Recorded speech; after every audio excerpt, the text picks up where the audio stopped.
Ça y est, il a recommencé. Il y a quelques années, Iman Gadzhi, il avait posté une VSL Flywheel sur YouTube, autrement dit une vidéo de vente déguisée en vidéo YouTube qui avait fait plus de 10 millions de vues. Accessoirement, elle lui avait rapporté 200 000 dollars juste en revenus YouTube AdSense et plus de 20 millions de dollars grâce à de la vente de formation, puisqu'à l'époque, il avait une formation avec laquelle il aidait les gens à développer une agence de marketing. Et là, il vient de remettre le couvert en postant une nouvelle VSL Flywheel il y a 3 mois au jour où j'enregistre cette vidéo qui est déjà à 1 800 000 vues, ce qui est juste lunaire et colossal pour une vidéo de vente qui est à 900 commentaires, à 65 000 likes et il s'en sert en fait pour vendre son software Whoop dans lequel il a investi, qui est une plateforme de vente d'infoproduits un petit peu comme Skool dans lequel a investi Alex Hormozy avec Sam Ovens. Ce genre de stats c'est absolument lunaire pour des vidéos de vente. Là il faut bien se dire que il y a 1 800 000 personnes qui se sont retrouvées sur une vidéo de vente comme ça sur YouTube. On va analyser comment il a fait étape par étape. La dernière fois qu'il y avait eu un gros banger du genre qui était sorti, c'était chez Alex Hormozy qui avait fait un live pour révéler la sortie de son livre Leads. On l'avait analysé slide par slide sur la chaîne. C'est un format qui vous avait plutôt plu. Donc je me suis dit que ça pouvait être cool de refaire pareil avec la vidéo d'Iman Gadzhi. Si vous connaissez pas Iman, en 2 mots, c'est un entrepreneur du web qui a pas mal d'activités différentes, mais pas mal de ventes de formation notamment, et donc qui est très bon sur les aspects marketing. Qu'on l'aime ou pas, il y a des choses à en apprendre d'un point de vue marketing. C'est parti. On va parler de la structure de la VSL, donc on va l'analyser littéralement slide par slide. Moi j'ai déjà tout pré-mâché. Et puis ensuite, on verra les piliers à retenir, desquels vous pourrez vous inspirer pour vos propres vidéos à l'avenir. Ok, c'est parti. Donc la vidéo elle se divise en 3 parties. Intro, core et ensuite révélation du winner / close. On va voir ce que c'est juste après. On va attaquer tout de suite avec l'intro qui représente déjà 25%, donc un quart de la vidéo. Le but de cette intro, c'est de faire une promesse avec des bénéfices, poser des preuves de légitimité avec des chiffres et annoncer le plan.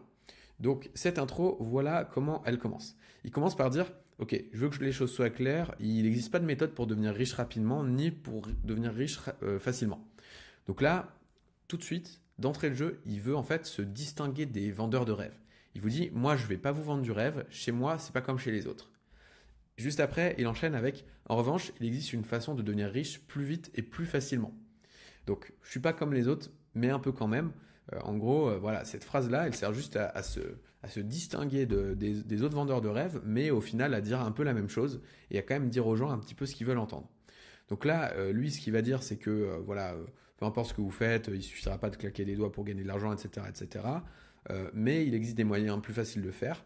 Et la vidéo, en fait, elle s'appelle The Laziest Way to Become Rich. Enfin voilà, en gros, la manière la plus paresseuse de développer une activité. Et lui, il va tout de suite, en fait, venir les déculpabiliser sur le côté lazy en disant parfois, être lazy, c'est ça, ça revient à être intelligent, etc., etc. Donc tout de suite, il déculpabilise éventuellement la connotation un peu négative du mot. Juste après, il va enchaîner avec du coup l'annonce du plan. Ok, aujourd'hui je vais vous dire l'annonce de la promesse, pardon. Aujourd'hui, je vais vous montrer la manière la plus lazy de faire de l'argent en ligne entre guillemets. Enfin, c'est toujours un peu les mêmes vocabulaires dans ce game-là. Et justement, il justifie la flemme, c'est ce qu'on disait juste avant.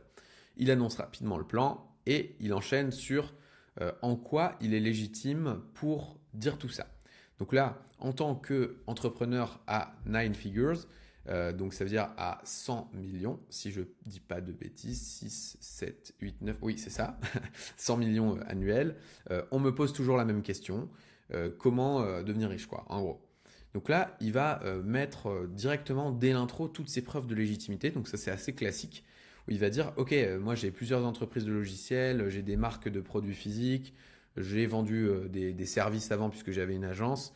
J'ai eu le plus gros succès dans les produits digitaux du monde. Il n'hésite pas à y aller un peu à l'américaine. Alors lui, il n'est pas américain, mais un petit peu en mode je suis le meilleur, je suis le meilleur, je suis le meilleur. Et aussi, il n'hésite pas à amplifier ses preuves. Typiquement, là, il va dire et j'ai ma plateforme qui génère 100 millions de dollars par mois pour ses utilisateurs. Oups. En réalité, on passe de j'ai pris des parts dans une boîte où il y a 100 millions de dollars par mois de transactions sur la plateforme à une de mes boîtes fait 100 millions de dollars par mois. Donc il prend un peu des raccourcis, mais bref. Le sous-texte de toutes ces preuves de légitimité, c'est de dire je suis déjà successful, j'ai pas besoin de vous vendre, je fais ça pour vous aider, quoi. En gros, c'est un peu ça le sous-texte qu'on entend quand il pose ce cadre-là. Donc, j'ai une vision globale, j'ai eu des entreprises de partout, blablabla. Bla, bla, bla. Là, ce qu'il explique en frontal, c'est je ne suis pas biaisé, je vais vous conseiller le meilleur business model pour vous, mais il y a aussi la présence d'un sous-texte qui est de dire en fait, j'ai tellement déjà réussi que ce que je vais vous dire là, vous le trouverez nulle part ailleurs. En gros, je suis le meilleur et ma vidéo, elle est unique. Et ça, c'est un peu un enjeu souvent dans les vidéos, les VSL, etc. C'est en quoi, pour garder l'attention, et ça c'est davantage vrai aussi dans les vidéos YouTube, c'est en quoi ce que vous avez trouvé dans cette vidéo, vous ne le trouverez nulle part ailleurs. Donc voilà, c'est un truc qu'on revoit souvent. Par exemple, c'est très utilisé dans les vidéos de Micode, dans le monde du divertissement, qui est un YouTuber tech, qui lui, en fait, va faire des grosses enquêtes sur des actus de la tech, sur des histoires insolites du style les plus grosses cyberattaques de l'histoire, les plus gros casses, enfin bref, vous voyez l'idée. Et donc lui, à chaque fois, au début des vidéos, en fait, il va un petit peu dire, on a fouillé des dossiers secrets du FBI, enfin bref, ils vont mettre en scène un petit peu le côté, on a fait des grosses recherches pour vous partager ce que vous allez voir dans la vidéo. Et donc pour créer une tension une exclusivité en fait. Ensuite, il enchaîne en disant, la vraie question, ce qu'on va faire aujourd'hui, c'est répondre à cette question, comment générer le plus d'argent avec le moins d'efforts. Donc là, il dit vraiment ce que veut entendre son audience.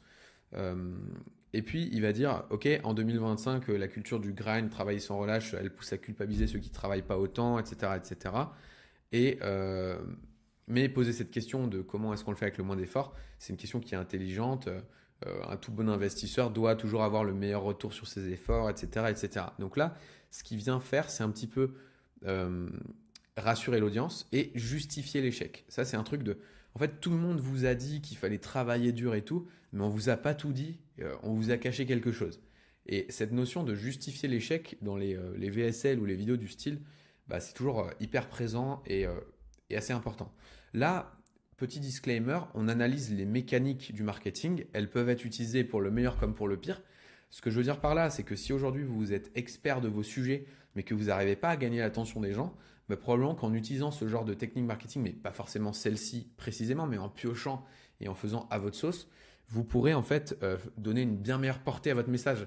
Et c'est ça en fait la puissance là du marketing, c'est que là on en parle dans une optique de vente, mais en fait c'est vraiment le pouvoir de capturer l'attention, de la garder et de passer nos idées. Je vous donne un exemple. Donc moi j'ai fait une grande école d'ingénieur, j'étais à Centrale Supélec, j'ai eu parmi les meilleurs professeurs en termes de cybersécurité, physique quantique, enfin voilà, des trucs qui sont fascinants. Mais par contre, ils étaient excellents techniquement, mais ils n'étaient pas très bons pour capter l'attention. Ce qui fait que c'est dommage parce que finalement, il y a un taux de transfert de leur message qui est bien inférieur à ce qu'il aurait pu être s'ils maîtrisaient toutes les mécaniques qu'on est en train de voir aujourd'hui. Alors là, évidemment, c'est une VSL un peu mainstream qui s'adresse au grand public.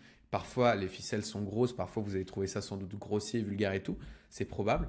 Ça ne veut pas dire que tout est à jeter. Au contraire, Iman il fait partie des meilleurs en termes de marketing, etc. Donc, dans le space info. Donc, c'est intéressant quand même de voir comment ça s'articule. Cette parenthèse étant fermée, on va enchaîner. Là, voilà. Donc, on reprend au truc du grind.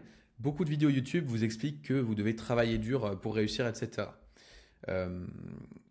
Donc là, mais si travailler dur suffisait, pourquoi est-ce que tous les workers, les ouvriers qui travaillent dur, ils sont pas riches, les infirmières, les professeurs, etc. Évidemment parce que ça ne suffit pas. Donc là, en fait, il va faire un démontage par l'absurde des croyances. Là, on part des croyances qui sont potentiellement dans l'esprit de l'audience, et lui, il veut démonter cette croyance. Il va dire, Warren Buffett a dit, ce n'est pas à quel comment dire, c'est pas la force avec laquelle tu rames qui compte, c'est dans quel bateau tu te trouves. Et là, il va commencer à préframer, à précadrer une nouvelle croyance en disant le business model que tu choisis, c'est ça le plus important, c'est pas à quel point tu travailles. Et c'est tout son sujet de sa vidéo, c'est de les convaincre qu'ils doivent choisir le bon business model. Ensuite, il va annoncer un plan clair. Aujourd'hui, je vais vous aider à trouver le plus paresseux des business models. Hop là, les petits ballons. Et je parle d'expérience car j'ai fait les 5. Et là, il va tout de suite mettre des preuves, et d'autant plus des preuves chiffrées. À ce moment-là, dans la vidéo, en fait, il dit « Moi, j'ai fait plus de $1 million par an de profit sur chacun des 5 business models que je vous partageais juste après. » Donc, je sais de quoi je parle et tout ça. Preuve chiffrée, ça va vraiment mettre du poids. C'est-à-dire qu'à contenu égal, la présence de ces preuves-là va donner beaucoup plus de poids à ces mots. D'ailleurs, ces preuves, elles sont dites, mais elles sont aussi suggérées puisque de par le décor de la vidéo, la tenue qu'il a à l'intérieur, etc., en fait, ça suggère aussi une forme de succès. Et ça, c'est un truc important. Ensuite, là, il explique, voilà comment on va départager les 5 business models. On va regarder leurs difficultés, leur scalabilité, la facilité de livrer le service, le niveau de risque et le capital qui est nécessaire pour démarrer le business model. En fait, ici, c'est assez important ce qui se passe parce que il fait, on va dire, inconsciemment valider une hypothèse à l'audience. L'hypothèse que c'est ces 5 critères qui disent si un business est bon ou pas. Et ça va lui permettre en fait de derrière venir créer les croyances qui l'arrangent beaucoup plus facilement chez son audience juste après. Parce que ça veut dire que s'il veut éliminer certains business models, il aura juste à montrer que ces business models-là ne sont pas avantageux du point de vue de ces 5 critères. Et l'audience fera le raccourci dans son esprit que, ok, ce business n'est pas bon. Alors que ça, en fait, c'est un cadre arbitraire qu'il a posé lui et qui l'arrange bien aussi par rapport au message qu'il a envie de passer derrière. L'idée, c'est un petit peu comme en vente. Il va venir mettre en place des verrous un par un, les valider avec l'audience, et l'audience ne reviendra pas sur ces hypothèses cachées-là, ce qui va lui permettre de l'amener là où il a envie. Pour le meilleur comme pour le pire, encore une fois, c'est vraiment pas le sujet de la vidéo. Même si on verra après, enfin voilà, je donnerai aussi mon avis après, un peu plus tard dans la vidéo, mais c'est pas notre sujet ici. Simplicité extrême, il va définir ensuite voilà, ces 5 critères-là avec une simplicité extrême en partant du principe que son audience n'y connaît rien.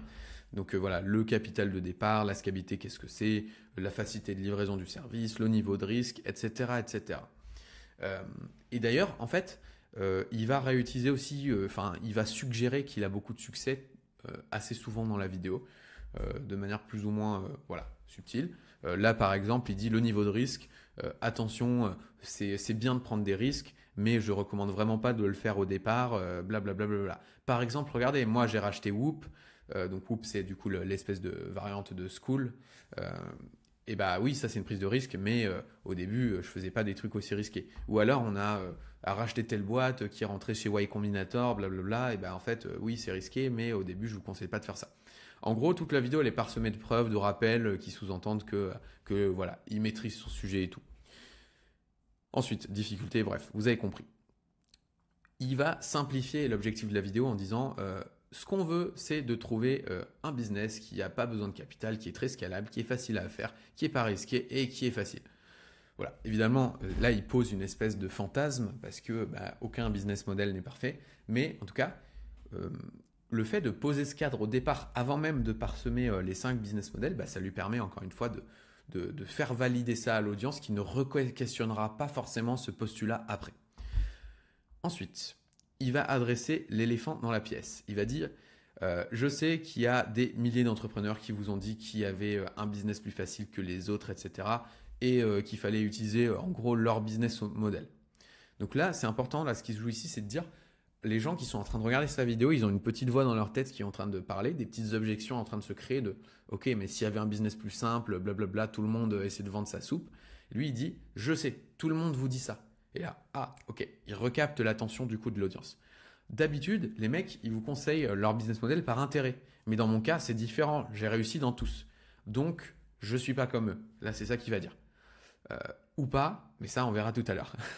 On verra que là, c'est justement là où c'est un petit peu fourbe. C'est que, voilà, il se différencie des autres en disant ça. En réalité, c'est pas vraiment vrai, mais on verra ça tout à l'heure.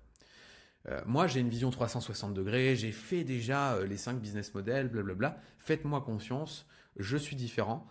Voilà des arguments logiques pour vous prouver ça. J'ai monté les 5 business. En fait, là, ce qui se joue ici, c'est que tout au long de la vidéo, et c'est toujours un peu pareil dans les VSL, c'est il va essayer de donner envie émotionnellement, on va dire, aux gens de le suivre dans son truc. Et il va aussi leur donner tous les arguments rationnels pour être capable de post-rationaliser leurs décisions plus facilement.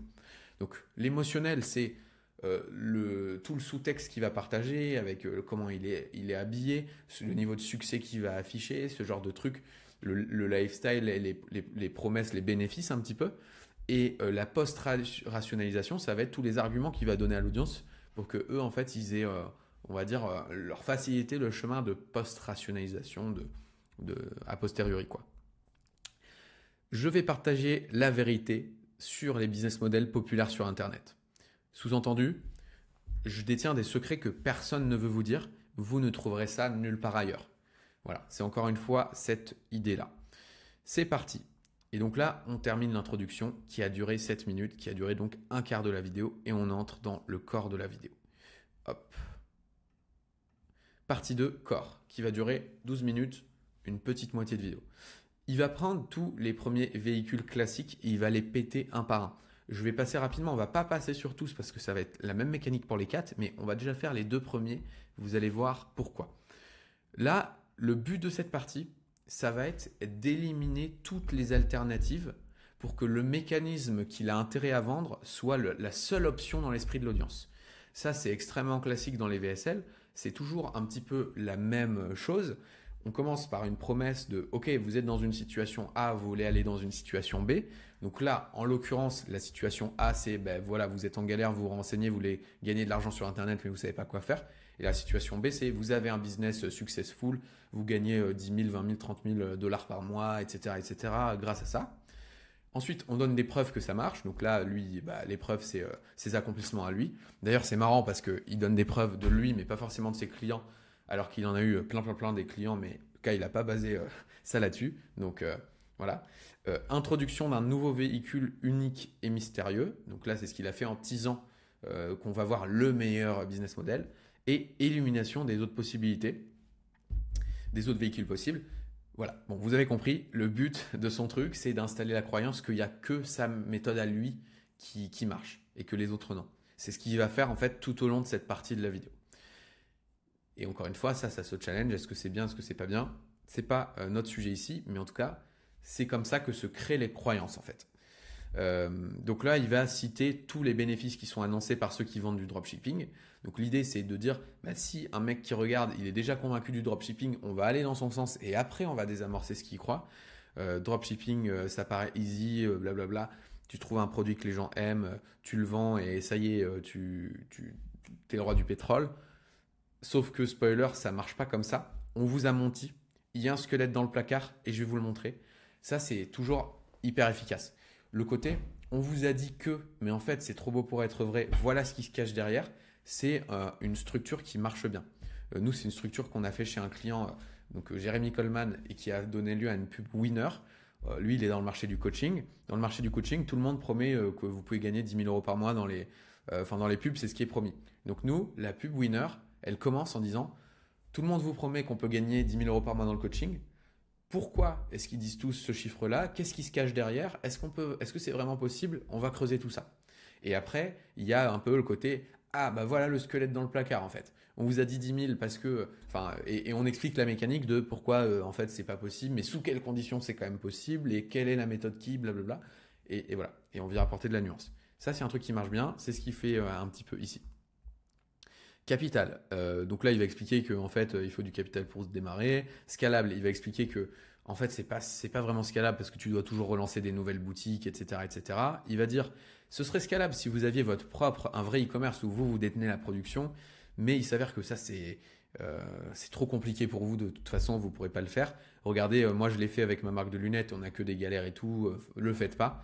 La livraison, en fait, tu ne contrôles pas toute la livraison puisque tu dépends de fournisseurs et tout, donc c'est un peu galère et c'est risqué, le faites pas, c'est dur, le faites pas. Voilà, d'après les critères qu'on a choisis, le dropshipping, c'est pas bon pour démarrer. Bim, véhicule éliminé. Je passe rapidement dessus parce que je pense que vous voyez la mécanique. Et en fait, il va faire ça pour les 4 méthodes. On va quand même voir la deuxième parce que la deuxième, il s'avère que c'est la méthode qu'il vendait lui-même auparavant. Donc c'est un peu tricky. Là, il doit expliquer d'une manière subtile que ce qu'il vendait avant, en fait, c'est pas une bonne idée de le faire pour introduire son nouveau mécanisme. Donc il y a un vrai enjeu de transition aussi ici. Donc là, il passe au véhicule, l'agence SMMA. Concrètement, c'est les agences de marketing. Il va commencer par définir le concept pour les débutants. Une agence SMMA, c'est un truc de service où tu vends du marketing, des pubs, des machins et tout. Avant, je vous disais que c'était le meilleur, mais on va regarder ça à nouveau maintenant. Voilà. Capital. Ok, le capital, c'est super parce que c'est facile de démarrer. Ensuite, scalabilité. Et là, il va commencer à dire, mais en fait, c'est pas trop scalable. Moi, je vous disais que c'était bien de le faire pour gagner 10 000 dollars par mois, mais si vous jamais vous les avez plus d'ambition que ça et tout, en fait, ça marchera pas. Ici, il sous-entend que c'est très très très limité, sans pour autant montrer d'incohérence avec ce qu'il disait avant, puisque avant il en faisait la promo. Mais là, voilà, il a un petit peu quand même tordu ce qu'il disait, puisqu'avant il disait pas ça, il disait que voilà, tu peux devenir riche grâce au SMMA. Là, il dit que justement tu peux pas trop, mais voilà, il est un peu dans l'entre-deux. Ensuite, la livraison, bon, on s'en fout, mais en gros, il dit que c'est assez facile à livrer, enfin, c'est médium, quoi, intermédiaire. Et risque, il va dire, c'est pas risqué, c'est pour ça que je vous le recommandais avant. Regardez, c'est vrai qu'avant, je vous le disais, pour des bonnes raisons. Et après, il va dire difficulté. Ben, en fait, c'est devenu plus dur qu'avant. Voilà. Parce qu'il y a eu de la compétition depuis, etc., etc. Donc maintenant, c'est plus une très bonne idée. Donc là, il vient mettre des arguments logiques de, bah, avant, je faisais bien de vous le dire, mais maintenant, je vous le conseille plus trop. Et c'est dans votre intérêt que je le dis. Voilà. Il va dire ça. Euh, c'est bien, et il conclut sur c'est bien, mais c'est pas lazy. Donc c'est bien dans l'absolu, mais par rapport à la promesse de cette vidéo-là, c'est pas le mieux. Le but de l'audience ici, enfin son but, c'est que l'audience se dise ok, c'est pas pour moi, c'est pas pour moi à ce stade-là. Et donc il va continuer avec le véhicule numéro 3, le software. Bref, je vais pas vous le faire en entier ici, mais il va repartir de ok, vous dites peut-être c'est le meilleur moyen, moi je l'ai fait, je vous dis c'est trop dur, blablabla, regardez, le faites pas, c'est trop dur. Et enfin, affiliate marketing, il va dire moi j'appellerais ça, même pas ça un vrai business, c'est un petit truc sur le côté, oui c'est pas mal, mais bon c'est pas top, faites pas ça. En gros, voilà. Et il passe rapidement dessus. On arrive à la troisième partie où il va révéler justement la méthode gagnante et il va, on va dire, closer la vidéo, c'est-à-dire faire passer à l'action les gens. Partie 3 qui va quand même prendre un tiers de la vidéo. Voilà. Donc en fait, cette partie 2, elle est vraiment là pour éliminer les trucs, mais l'idée, c'est pas de faire un guide exhaustif et nuancé, c'est vraiment de dérouler sa trame. Et donc cette partie 3, elle arrive avec le mécanisme mystère. Il reprend en disant ok, les 4 premiers véhicules, c'est pas les bons. Certains sont meilleurs que d'autres, mais bon, c'est pas le top. Rappelez-vous, j'ai réussi dans les 5 modèles, donc maintenant je vais vous révéler le meilleur. Donc il rappelle continuellement ses preuves et il dit je vous introduis le Digital Product 2.0. Donc voilà, il va mettre un nom aussi un peu sexy sur le truc parce que c'est plus facile de marketer un mécanisme qui a un nom clair. Là, il introduit le concept. Un digital product, c'est une nouvelle manière de packager l'information qui résout des problèmes particuliers pour l'acheteur. C'est assez connu sous le nom de cours ou de programme en ligne, de formation en ligne. Je suis le meilleur là-dedans, j'ai fait 92 millions de dollars là-dedans. Là, il va dire ça. Toujours un petit peu à l'américaine, je suis le meilleur, etc. Mais il faut que je sois honnête avec vous. À l'époque, c'était pas facile. Sous-entendu, c'est pour ça que je vous en parlais pas. À l'époque, c'était pas un bon deal et tout. Avant, ça coûtait des millions de créer des produits digitaux. Moi, quand j'ai fait mon truc, j'ai créé la plateforme, j'ai embauché des équipes pour faire mes formations. Agency Accelerator, Agency Navigator. Donc là, on commence à voir venir le côté nouvelle opportunité qui va arriver. Avant, c'était pas bien, mais il y a du nouveau qui est arrivé qui fait que maintenant c'est bien. Ces produits ils me coûtaient des millions à créer, c'était galère. Et peut-être que vous vous dites, bah, si les produits digitaux ils sont si complexes et tout, bah, pourquoi tu nous en parles en fait? Nous on veut faire avec l'effort minimal. Donc là il se met en empathie de, vous êtes en train de vous dire ça, je sais que là je suis en train de vous perdre, vous êtes en train de vous dire ça. Voilà pourquoi je vous en parle, les temps ont changé. Maintenant on entre dans l'ère du digital product 2.0. Avant c'était 1.0, maintenant c'est 2.0. Donc là, il va expliquer en entonnoir. D'abord, il dit la grande idée, il y a une révolution, un changement de paradigme dans ce game-là. Et après, il va expliquer qu'est-ce que ça veut dire en fait ce qu'il dit, parce que là, il a rien dit encore. Avant, c'était dur. Maintenant, c'est facile. Avant, il y avait des barrières à l'entrée, il fallait avoir beaucoup d'expertise, faire beaucoup de recherches, être bon en copywriting, savoir créer une plateforme sur mesure d'éducation. Maintenant, c'est facile grâce à l'IA et aux plateformes d'hébergement de formation en ligne. Ah, ça tombe bien, je viens d'en acheter une, je viens d'investir dans une plateforme. Mais ça, on va voir après, dans Whoop en l'occurrence. Whoop. Regardez, avant c'était vraiment dur, ça prenait beaucoup d'efforts. Pour chaque produit que j'ai construit les 7 dernières années, il fallait que des équipes qui fassent les recherches, qui synthétisent l'information, qui scriptent les vidéos, qui blablabla. Et enfin seulement, je pouvais m'asseoir pour enregistrer le programme. Maintenant, grâce à l'IA, ce process, il est beaucoup plus facile. L'IA, elle est capable de faire les recherches, de synthétiser, blablabla, de décrire les scripts qui vont être enregistrés. Et ça prend quelques minutes. Ce qui prenait avant des mois prend maintenant juste quelques minutes avec l'IA. Alors évidemment, c'est exagéré, mais en gros, c'est ça l'idée qu'il a envie de passer. Et là, du coup, justement, il rebondit en disant, je sais que ça peut paraître dur à croire. Donc là, ce qu'il a dit avant, ça a créé une question dans l'esprit de son audience de putain, il est en train de nous bullshit ou quoi?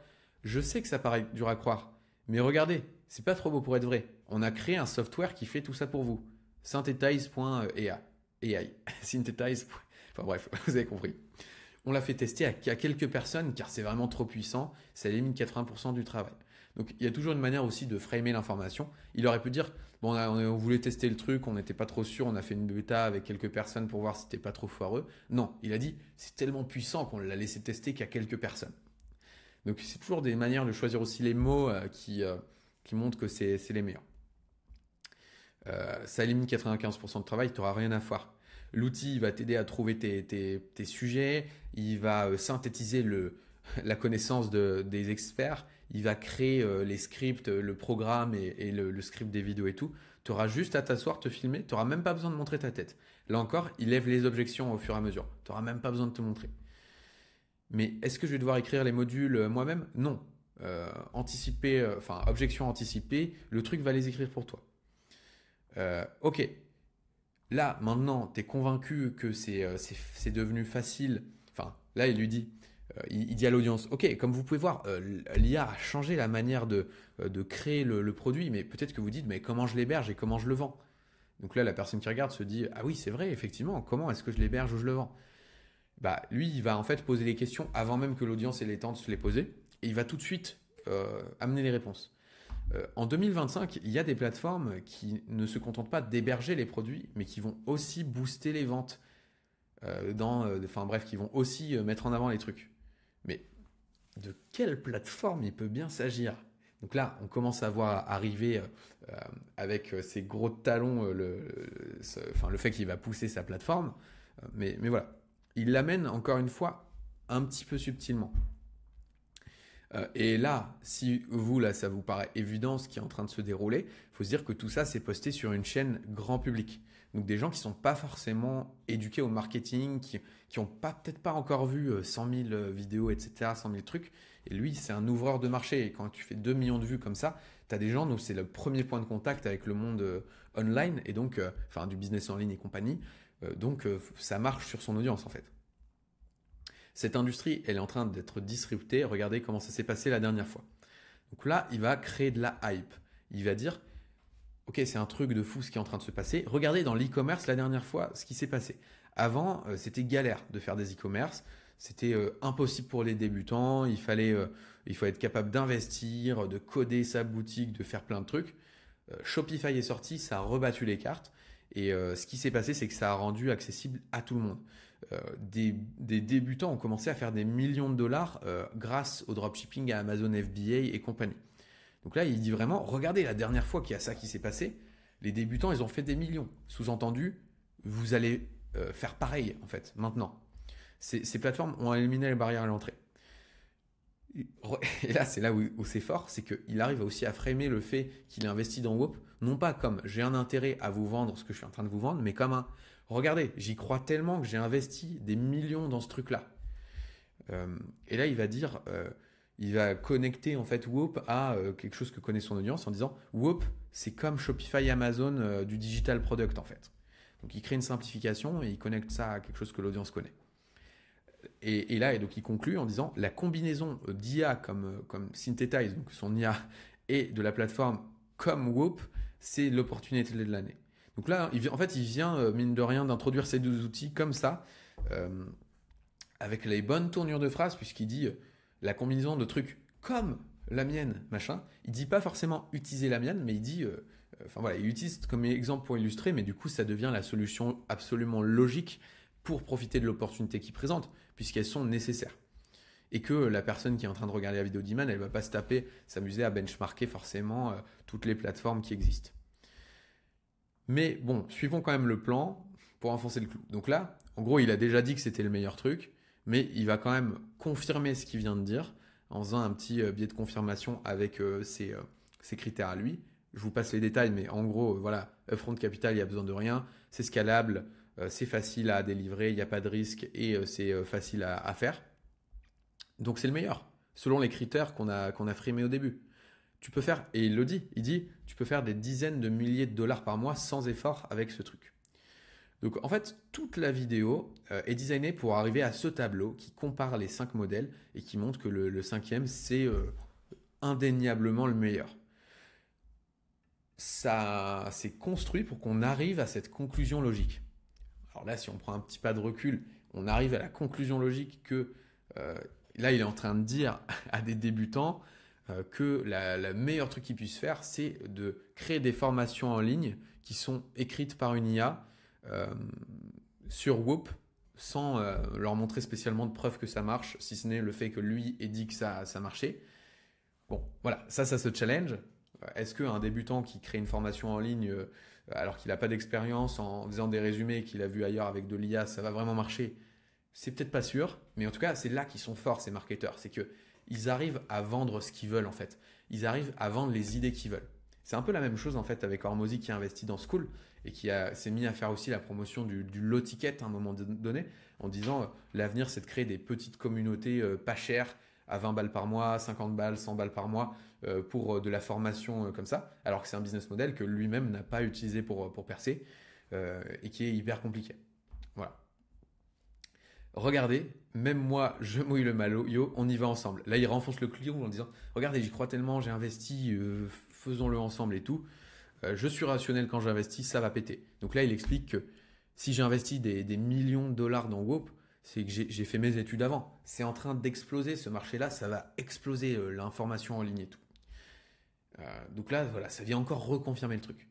Alors, oui, sans doute que ça va exploser ce marché-là, mais est-ce que ça veut pour autant dire que le bon business à lancer pour un débutant, c'est ça? En fait, pas forcément, il n'y a aucun lien. Mais il prend ce raccourci-là, et avec tous les cadrages qu'il a fait avant, ça paraît logique. Et là, il va conclure en connectant à de l'émotionnel de aller dans le digital product maintenant, c'est comme aller dans le dropshipping il y a 10-15 ans. C'est exceptionnel. Et là, en fait, il va dire, il va créer un FOMO, de dire, là ce qu'il suggère, c'est, souvenez-vous, avoir raté la vague d'avant, souvenez-vous ce que ça fait d'avoir eu le seum, d'avoir raté ça, c'est maintenant qu'il faut monter dans le bateau. Et là, il conclut en disant, vous avez une décision à faire. Est-ce que vous allez être dans les premiers à se partager le gros gâteau qui grossit, ou est-ce que vous allez arriver comme la dernière fois après tout le monde pour partager les miettes? Et là, émotionnel. Alors voilà, c'est pas très subtil et vous, probablement que si vous avez une audience très précise, etc., de gens aguerris, machin, et que vous avez probablement pas envie d'aller faire un truc comme ça, mais il y a quand même des mécanismes dans cette vidéo qui sont intéressants. Et justement, on va voir maintenant les piliers avec lesquels on peut repartir, puisque là, on a passé un peu de manière scolaire le script. Maintenant, c'est quoi les grands concepts de manière très très concise? Premier concept. Casser une idée reçue dès le départ et la reformuler positivement pour intriguer. Ça, c'est une bonne manière d'amorcer ce genre de vidéo. Ce que vous pensez et que tout le monde vous dit est faux, voilà pourquoi. Deuxième concept, déculpabiliser le prospect, valider ses émotions, justifier ses échecs. Là, l'idée, c'est de dire c'est normal de ressentir ce que vous ressentez et voilà pourquoi vous échouez, voilà ce qu'on ne vous a pas dit qui ne vous permet pas de réussir. Et ça, c'est un truc assez fort de manière générale. Même pour aider ses clients, c'est cool aussi de déculpabiliser parfois un peu et de justifier l'échec pour amener après dans une énergie plus positive. Montrer son autorité subtilement, résultat client, résultat perso, preuve. Et puis aussi le sous-texte, comment est-ce qu'on peut passer ce message-là aussi avec le décor, la tenue.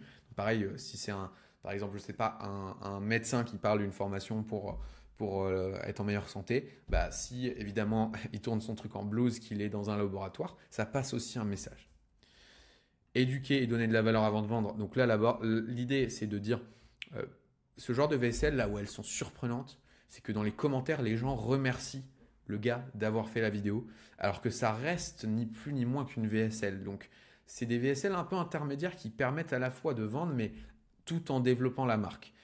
Évidemment, là, on est sur le marché anglophone, une audience mainstream. Donc, si vous transposiez le même message sur une audience de niche en France, probablement que ça ne construirait pas la marque et que ça dégraderait peut-être l'image parce que c'est quand même un peu salesy, un peu pushy. Mais voilà, vous comprenez l'idée. On peut aussi éduquer en même temps qu'on vend et ça, c'est génial.